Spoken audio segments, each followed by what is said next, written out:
Guys, may babaguhin tayo na language guys. Itong Alpanar na digital multimeter. Dahil yung language niya guys, no, Spanish. Yun, no. Enerhiya, medidas, harmonicos. Yan guys. Babaguhin natin guys itong dalawa guys.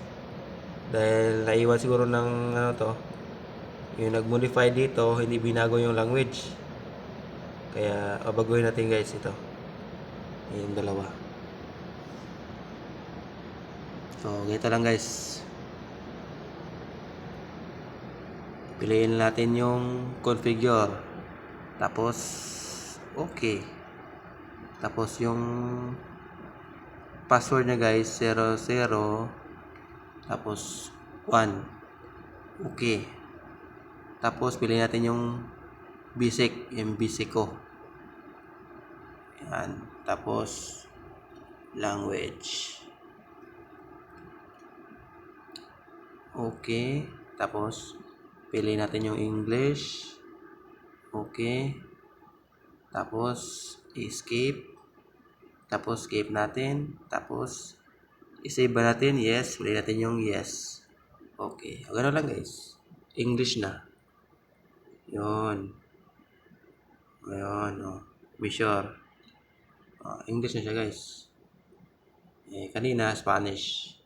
Gano'n lang guys. Saka sa baba din.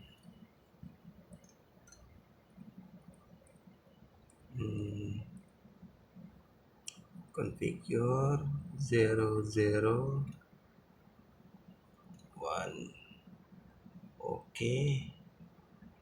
Basic language. Okay, tapos English. Okay. Escape. Escape. Piliin natin yung yes. Okay. Okay guys. Yan na guys. English na guys. Ganun lang guys. Thank you for watching.